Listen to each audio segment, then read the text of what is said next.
the Texas A&M Aggies. The Aggies of A&M, I think they take a huge step from 5-7 last year. Don't sleep on this team. Ceiling 10-2, floor 5-7. Prediction 9-3. Wow. Wins: New Mexico, Miami, ULM, Auburn, South Carolina, Mississippi State, Abilene Christian, Ole Miss, and Tennessee. Losses: LSU, Bama, Arkansas. Ben, I'll get you on your predictions here for the Aggies. Yeah, my ceiling for them 9-3. Floor is 6-6. Sure. And my prediction, I have them going 8-4. Okay, yeah. So 9-3. That's interesting. I thought I had them with a lot of wins. Wins against New Mexico, Miami, ULM, Auburn, Arkansas, Miss State, Abilene Christian, and Ole Miss. Losses to Bama, UTK, South Carolina, and LSU. UT. Just no. No, it's UT. I can't because there's a real UT. So yes, University of Tennessee. University of Texas. No. Toss-up games for the Aggies this year: Ole Miss, Tennessee, LSU, Bama, Miami.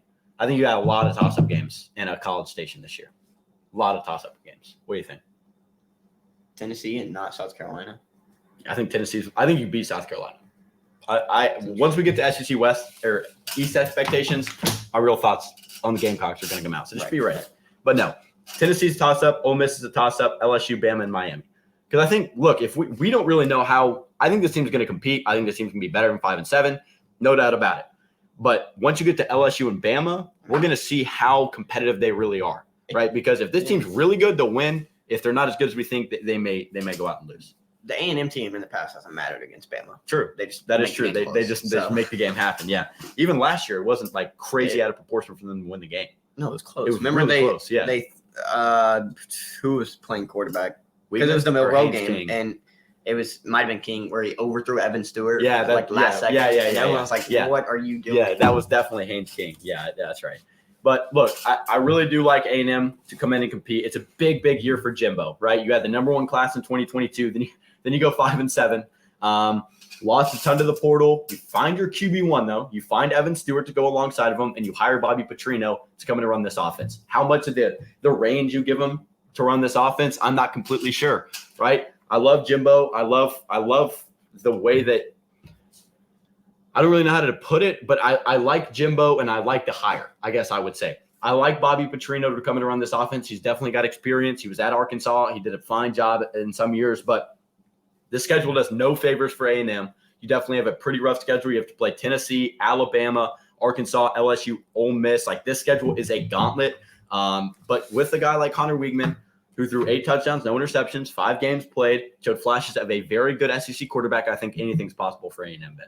Right. I mean, they got themselves the players. They need to put it all together. This is something we've been saying about this A&M team since last year. Right. Where you get the people, you get the number 1 class, you get the number 10 class in 2023, put it together. And that's something that Jimbo has to find and figure out before the head coach job could be a bit shaky. Sure.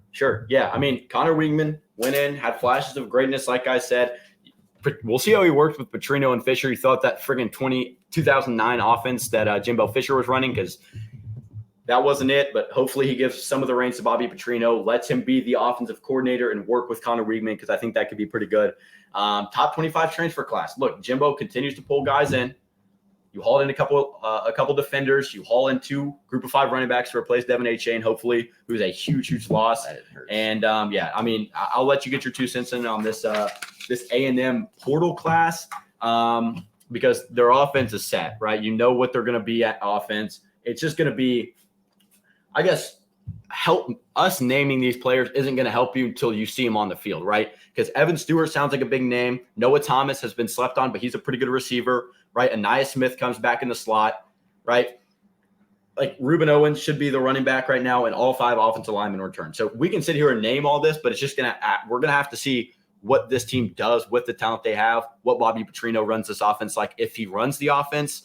And but yeah, I mean, the portal class is most important because we're seeing what holes they filled in. Right, but they in this portal they also lose quite a bit. Sure, yeah, like I said, yeah. And so I mean, you fill in the positions you lost with players that I would say portal-wise are a bit worse. Sure. But it's hard to make up for all these like freshmen, all these number one class players. 5 stars. Yeah. So I mean, but really they got a great recruiting class. They ripped David Hicks out of OU's heart. He literally was all OU until like the last 10 minutes, and he switched it up on him. Sure. It was heartbreaking. Ruben Owens is a great running back. Yeah. They should be able to plug him in and make up for A-Chain. A-Chain was I've said it multiple times, he was the one bright spot on that team that you could look at and just know. Evan Stewart will need to step up. He had 649 receiving yards last year and 2 touchdowns. Yeah. They need to find him in the red zone, pick up the touchdowns, and they will need to use him to get downfield. Mm-hmm. You will need to build a connection with Weigman, and that is essential for this team. The defense, the D-line, they get great D-line commitments and players. If they can put it all together, this team work together well. That's all they have to do. Find a family, work together well, and they could be set. Look, this defense was not the problem last year. They gave up. Guess how many points they gave up last year? A game? Yeah. 21. Guess it on the nose. 21 points against per game last year. Not the problem, right? You get UNC transfer Tony Grimes to join you in the secondary. 10 other starters are all returning players.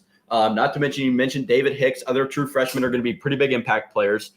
Like this defense should be the strong suit. What, right? Damani Richardson, Jardine Gilbert for the Aggies defense next year, nasty, right? This defense is going to be solid, right? That's why I think we touched on Weigman so much, touched on Ruben Owens, Evan Stewart, Noah Thomas, all these young guys who need to find a connection, like you said, who need a bond. Bobby Petrino needs to run this offense in the correct way because the defense is going to be good. Defense is always good. You return a lot of guys, and that I guess you could say the mentality of their defense last year, where it was only 3 touchdowns a game, which is good enough to win a lot of games. So I would say the Aggies need an 8-9 season for expectations, right? Jimbo hasn't won more than 8 games at Texas A&M. So a 9-win regular season would be huge, especially after that 5-7 freaking meltdown last year. If the defense can remain strong, Weigman will be a key to a solid bowl game. Also, let's see how Petrino does. Definitely the wild card of this team. Weigman kind of defines how good this team is, in my opinion. Ben. I agree, and I mean, this team, they have the players. Yeah, they just need to put it all together. Yeah, and it's something that I can't say more because it's everything for this team. Yeah, you need to be better than ever for Jimbo to feel safe. But that is going to be Jimbo's job. Yeah, so you have to help build this team together. Sure.